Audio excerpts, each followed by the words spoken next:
Hey guys, so what we're going to talk about today is we're going to talk about chest muscle tightness and two really simple ways to try and get that to go away. Again, like most of our videos, we want to make sure that the things that we address not only help you improve what you want to improve, but you can hopefully sort of understand the reasons why those areas are the way that they are in the first place, so that you can address those features and hopefully these things don't come back in. So with chest muscle tightness, your pectoral muscles, there's two of them. There's the large pec major muscle that most people associate with the pecs, the chest muscles. And then underneath that, up a little bit higher, is a pec minor muscle. Both of these are important to stretch because they can both get tight. Now, one of the misconceptions around chest tightness is that it happens from poor posture, or your muscles being tight create this rounded sort of shoulder posture.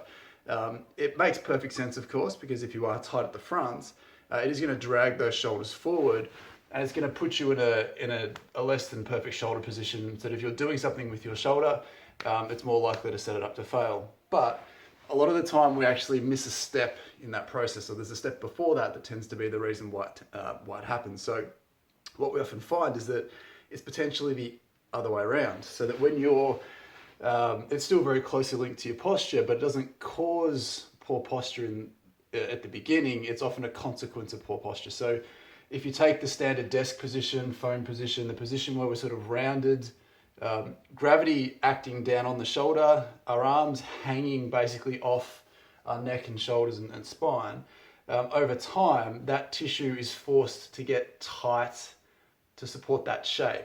Now, the interesting thing about the chest is that the chest muscles attach onto the front of the rib cage and into the shoulder. So obviously when they are restricted, they can create this shortened position, putting your shoulder in a bad position. But the reason why they get tight in the first place actually has more to do with the rib cage underneath. So if you're in these less than ideal shoulder positions, we create a lot of stiffness and tightness through the ribs and the upper thoracic spine. What tends to happen is there's a chain reaction of events of support that happens where the muscles get tight because the ribs underneath are challenged because they're stiff at the back. So we see that the ribs at the front, the muscles that attach to those ribs tighten in response to that dysfunction.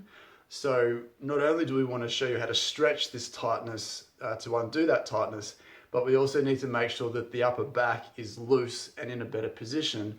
Otherwise, you'll always have to keep stretching your chest and it won't go away. So we just want to make sure that we put that out there to start with, because if you can appreciate how important it is to have a mobile, loose upper back, then you shouldn't have to keep stretching your chest muscles before every workout, before you swim, before you do something interesting. So let's start from the back and work our way forwards. So the traditional chest stretch, it's very, very simple. You want to find yourself a door frame, somewhere that you can rest your forearm up against. So the idea is that you want to be in a good shoulder position, elbows up into a stop sign shape. And then what you can do is you can turn your trunk away from that arm.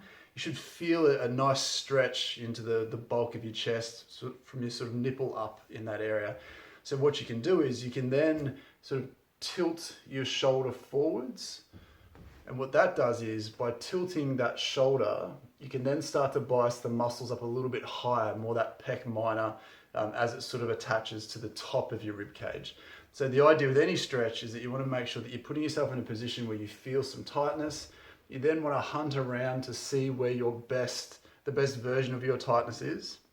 And then what we want to do is we want to contract those muscles. So anyone familiar with contract relax stretching, or proprioceptive neuromuscular facilitation, or PNF for short, the idea is that you put yourself in a position where you feel a good stretch, then you basically push back against the stretch. So I'm pushing my forearm back into the wall, into the door, or essentially what I'm trying to do is get my chest muscles to tense for 5 to 10 seconds.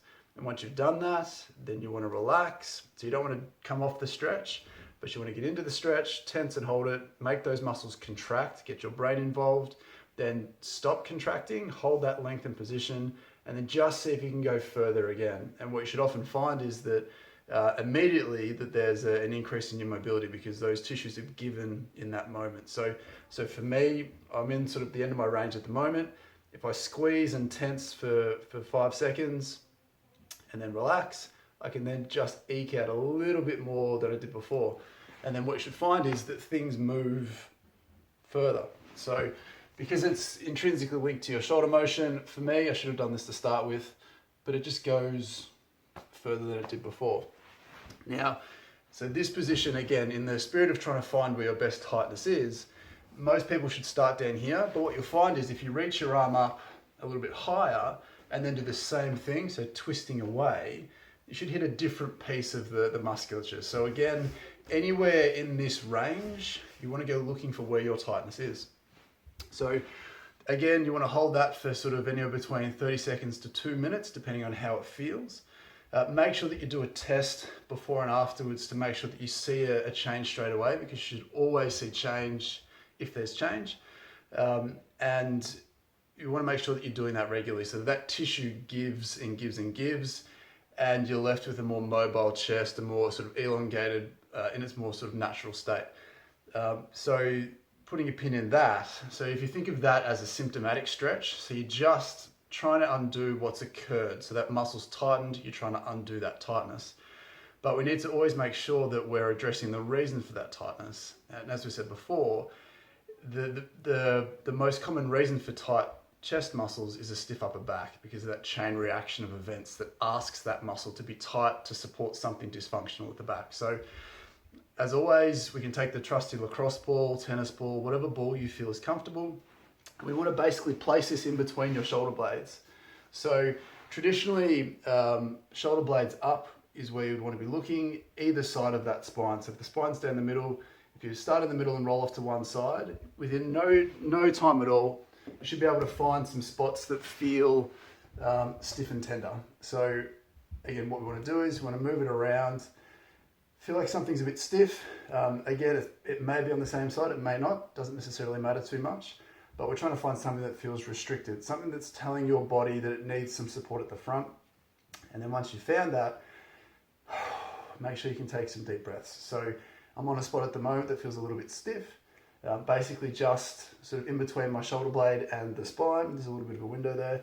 So what we want to do is we want to take a couple of deep breaths in. So the reason for that is that the rib cage, again, which we're trying to mobilize, obviously moves when we breathe. So not only can a stiff rib cage cause a whole bunch of mechanical problems for your shoulder, for your chest, for a lot of the tissues around that, but we forget that it can interfere with the mechanical aspects of our breathing. So we can use that to our advantage. We can tie that into trying to make this move better. So once you've found a spot that feels stiff, we basically want to take a deep breath in and then breathe out. So we want to repeat this 3, 4, 5 times until you feel like it starts to give. And then once that happens, we essentially want you to move on to the next one. So that looks basically, if this is the spine, we want to just be off to the side and we want to move the ball up. Do some breathing, get that to free up, and then keep moving up and up and up as we find the spots that are relevant on both sides. Again, what you should find is you should feel like your shoulder, your arm moves better second time round. If it doesn't, you haven't made a change, excuse me, or the spot that you're working on wasn't the spot that you needed to be on in the grand scheme of things.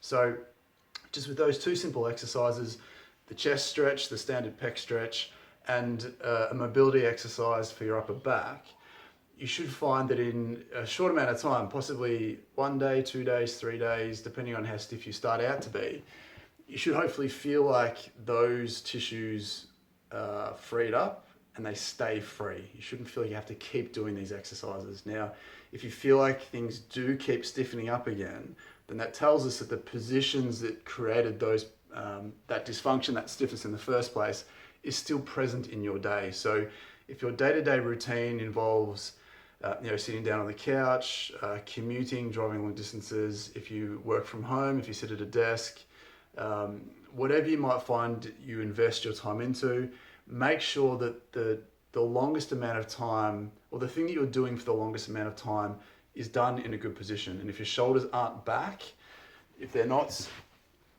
back in a position that your body desires and looks after, or looks for, if you're in this position consistently, whether you're aware of it or not, you're just going to keep asking those tissues to get stiff and tight when they shouldn't.